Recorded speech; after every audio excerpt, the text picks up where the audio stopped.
The city never truly sleeps. We all know that, right? Especially not New York. But tonight was different. Tonight, Manhattan felt hollow. I was perched on a water tower high above the Lower East Side, just trying to get a feel for the night. My senses were going haywire, but not in the usual danger way. It was more like an emptiness, a void creeping through the air like a cold fog. The usual symphony of the city, the sirens, the chatter, the endless traffic, it all seemed muffled, distant. Suddenly, my radio crackled to life. It was Captain Stacy. "Spiderman, we've got a situation," he said, his voice tight. "Multiple victims, unknown cause. No visible blood loss at the scene, but the hospitals, they're reporting cases of mass anemia. Mass anemia. That didn't make any sense. My mind raced as I swung towards the location he gave me, a shuttered, forgotten theater from the roaring 20s, long since left to rot. As I approached, the flashing red and blue of police lights painted the crumbling facade. The officers were keeping their distance, a line of blue uniforms that wouldn't cross the threshold. Something in there had them spooked, and that was enough to put me on high alert. I found a cracked skylight, old and grimy, and slipped inside. The air was thick with the smell of damp stone and old, dusty velvet curtains. It was like breathing in history, a history that had gone sour. Down in the lobby, a haunting scene awaited me. Half a dozen EMTs were working frantically, crouched over victims who were, well, they were alive, but just barely. Their faces were ghost pale, their eyes sunken and dark, their pulses so faint they were barely there. I knelt down beside one of the paramedics. "What have you got?" I asked. He just shook his head, baffled. I did my own check, my eyes scanning for any clue, and then I saw it. On the neck of each victim, 2 tiny puncture wounds, so precise, so clean, they could have been made with a surgical needle. My heart started hammering against my ribs, the sound echoing in the unnerving silence of the grand old theater. "You have got to be kidding me," I muttered to myself, the words barely a whisper. Vampires, seriously. What's next? Frankenstein's monster taking a stroll through Coney Island. As if on cue, a voice answered from the deep shadows of the grand staircase. It was smooth, ancient, and dripped with aristocratic confidence. "Your city is ripening with fear, young hunter of silk," it purred. "I merely harvest what has always belonged to the night." And then he stepped into the faint glow of a broken, dusty chandelier. Dracula, it was him, ageless and perfectly still, like a statue carved from shadows. His cloak seemed to shimmer like smoke, and his eyes glowed with the color of deep, dark garnet. For a second, I was frozen. This wasn't some goon in a costume. This felt real, ancient. Snapping out of it, I aimed a web shooter straight at him. Thwip. The webline shot out, but before it could even touch him, he dissolved into a fine mist, reforming just inches from my face. My spider sense screamed, and I threw myself into a backflip, landing lightly on my feet.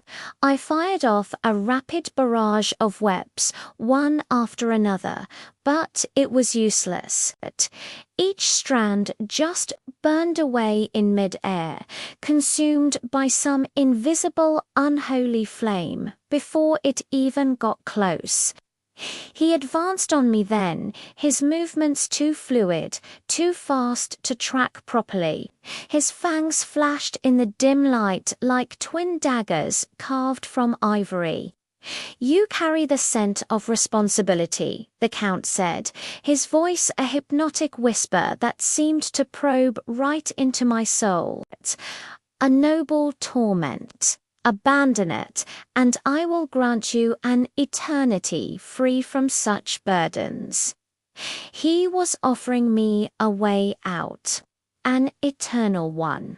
"Yeah, that's a hard pass, buddy," I shot back, using the momentary distraction to launch myself off a marble column.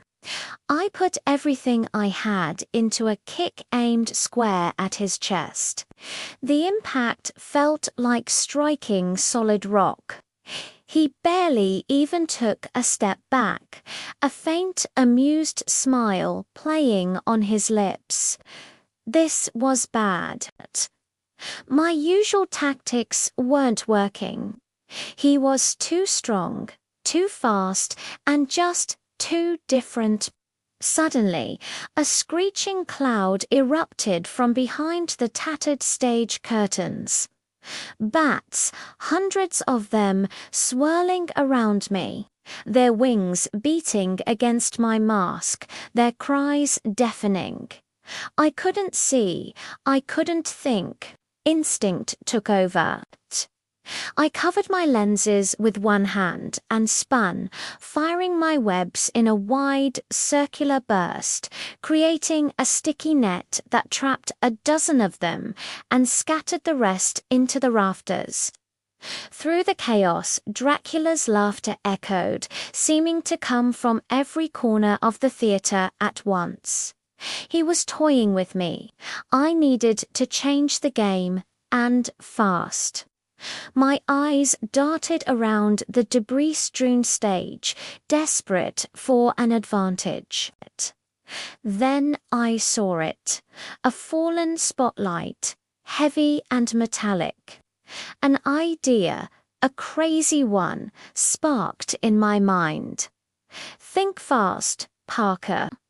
I webbed the spotlight and yanked it hard, dragging it across the floor.